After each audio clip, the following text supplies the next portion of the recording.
American president Donald Trump അന്താരാഷ്ട്ര ഊർജ്ജപാതയായ Hormuz കടലിടുക്കിനെ അമേരിക്കയുടെ പുതിയ ഭൂപ്രദേശമെന്ന് രേഖപ്പെടുത്തിയ ഭൂപടം പങ്കുവച്ചതോടെ പശ്ചിമേഷ്യയിൽ നയതന്ത്ര തർക്കം അതിരൂക്ഷമായിരിക്കുകയാണ്.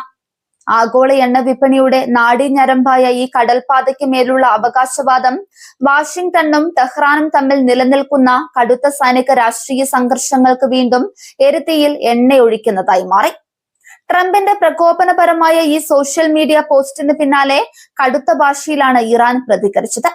ഇറാന്റെ deputy foreign minister Kazem Gharibabadi അമേരിക്കയ്ക്ക് നേരിട്ട് അന്ത്യശാസനം നൽകുകയും തങ്ങളുടെ നിലപാട് വ്യക്തമാക്കുകയും ചെയ്തു.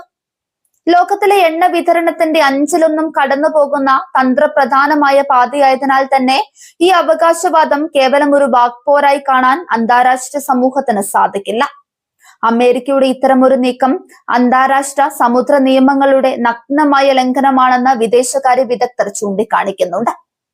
വിവാദം ആഗോളതലത്തിൽ വൻ ചർച്ചയായതോടെ ഡൊണാൾഡ് ട്രംപ് പങ്കുവച്ച ഭൂപടം ഒരു ഔദ്യോഗിക നിയമപ്രഖ്യാപനമല്ലെന്ന് വ്യക്തമാക്കിക്കൊണ്ട് പെന്റഗണും അമേരിക്കൻ ഭരണകൂടവും രംഗത്തെത്തിയതായും റിപ്പോർട്ടുകളുണ്ട്. എങ്കിലും ഒരു രാഷ്ട്രതലവന്റെ ഭാഗത്തു നിന്നുണ്ടായ ഇത്തരം പ്രകോപനപരമായ പ്രസ്താവന മേഖലയിലെ കപ്പൽ ഗതാഗതത്തിനും ഊർജ്ജ സുരക്ഷയ്ക്കും വലിയ അനിശ്ചിതത്വമാണ് ഉണ്ടാക്കിയത്. കഴിഞ്ഞ കുറച്ചു മാസങ്ങളായി ഹോർമുസ് കടലിടുക്ക് കേന്ദ്രീകരിച്ച് ഇറാന്റെയും അമേരിക്കയുടെയും നാവികസേനകൾ തമ്മിൽ കടുത്ത പോരാട്ടമാണ് നടക്കുന്നത്. മേഖലയിലൂടെ കടന്നു പോകുന്ന അമേരിക്കൻ സഖ്യരാജ്യങ്ങളുടെ എണ്ണ ടാങ്കറുകൾ തടയുമെന്നും ഉപരോധം ഏർപ്പെടുത്തുമെന്നും ഇറാൻ മുൻപ് മുന്നറിയിപ്പ് നൽകിയിരുന്നു. ഇറാന്റെ ഭാഗത്തു നിന്നുണ്ടായ ഗരീബാബാദിയുടെ പ്രസ്താവന ടെഹ്റാന്റെ ശക്തമായ പരമാധികാര നിലപാടാണ് വ്യക്തമാക്കുന്നത്. വിദേശ ശക്തികളുടെ ഭീഷണികൾക്ക് മുൻപിൽ തങ്ങൾ അല്പം പോലും വിട്ടുവീഴ്ച ചെയ്യില്ലെന്ന് ഇറാൻ പ്രഖ്യാപിച്ചു കഴിഞ്ഞു. കാസ്പിയൻ കടൽ വഴിയും മറ്റ് പാതകൾ വഴിയും സൈനിക പ്രതിരോധം ശക്തമാക്കുന്ന ഇറാൻ ഹോർമുസിലെ ഇറാന്റെ വിന്യാസം കൂടുതൽ കർശനമാക്കാനാണ് സാധ്യത.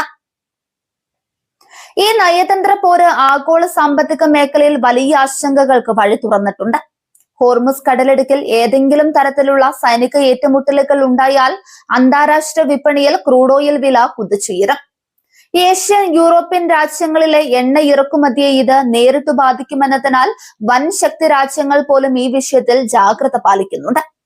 പശ്ചിമേഷ്യൻ സുരക്ഷയെ ചൊല്ലി അമേരിക്കയും ഇറാനും തമ്മിൽ നടക്കുന്ന ചർച്ചകൾ പൂർണ്ണമായും സ്തംഭിച്ച അവസ്ഥയിലാണ് നിലവിലുള്ളത്.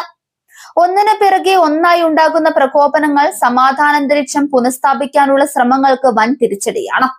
ഇറാൻ ജനതയ്ക്കിടയിലും ഈ സംഭവം വലിയ പ്രതിഷേധത്തിന് വഴിവെച്ചിട്ടുണ്ട്. സ്വന്തം രാജ്യത്തിന്റെ സമുദ്രാതിർത്തി ലംഘിക്കാനുള്ള അമേരിക്കൻ ശ്രമങ്ങളെ ചെറുക്കാൻ ഇറാന്റെ സൈനിക വിഭാഗമായ റവല്യൂഷണറി ഗാർഡ്സിന് പൂർണ്ണ പിന്തുണയാണ് ആഭ്യന്തരമായി ലഭിക്കുന്നത്. അമേരിക്കൻ ഭരണകൂടത്തിനുള്ളിലും ട്രംപിന്റെ ഈ നീക്കത്തിനെതിരെ ചില വിമർശനങ്ങൾ ഉയർന്നു വരുന്നുണ്ട്.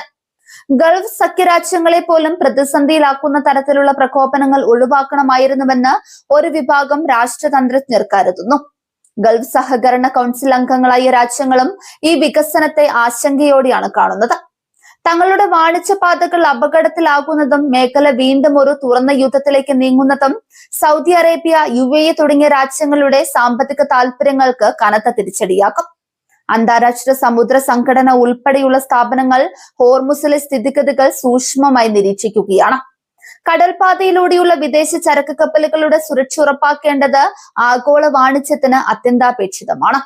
റഷ്യയും ചൈനയും ഉൾപ്പെടെയുള്ള വൻ ശക്തികൾ വിഷയത്തിൽ ഇറാൻ അനുകൂലമായ നിലപാടാണ് പരോക്ഷമായി സ്വീകരിക്കുന്നത്. അമേരിക്ക ഏകപക്ഷീയമായി കടൽപാതകൾക്ക് മേൽ അവകാശവാദം ഉന്നയിക്കുന്നത് അന്താരാഷ്ട്ര ക്രമത്തിന് ഭീഷണിയാണെന്ന് അവർ ചൂണ്ടിക്കാണിക്കുന്നുണ്ട്. ട്രംപിന്റെ സോഷ്യൽ മീഡിയ പ്രഖ്യാപനം ഒരു രാഷ്ട്രീയ തന്ത്രത്തിന്റെ ഭാഗമാകാമെന്ന് കരുതുന്നവരുമുണ്ട്. വരാനിരിക്കുന്ന നീക്കങ്ങൾക്ക് മുന്നോടിയായി ഇറാന്റെ പ്രതികരണം അളക്കാനും സ്വന്തം അണികൾക്കിടയിൽ കടുത്ത നിലപാടുകാരൻ എന്ന പ്രതിച്ഛായ നിലനിർത്താനും ട്രംപ് ശ്രമിക്കുകയാണെന്ന് മാധ്യമങ്ങൾ വിലയിരുത്തുന്നു. ഹോർമുസ് കടലിടുക്കിനെ ചൊല്ലി ട്രംപ് തുടക്കമിട്ട പുതിയ ഭൂപട വിവാദം പശ്ചിമേഷ്യയിൽ യുദ്ധഭീതി പൂർണ്ണമായും നിലനിർത്തുകയാണ്. ടെഹ്റാന്റെ കടുത്ത മുന്നറിയിപ്പും അമേരിക്കയുടെ പിൻവാങ്ങലുകളും വ്യക്തമാക്കുന്നത് ഈ മേഖലയിൽ നയതന്ത്ര ബന്ധങ്ങൾ എത്രത്തോളം ദുർബലമാണെന്നാണ്. വരും ദിവസങ്ങളിൽ ഇരു രാജ്യങ്ങളും കൈക്കൊള്ളുന്ന തീരുമാനങ്ങളായിരിക്കും ഈ ഊർജ്ജ ഇടനാഴിയുടെയും പശ്ചിമേഷ്യയുടെയും ഭാവി നിർണ്ണയിക്കുക.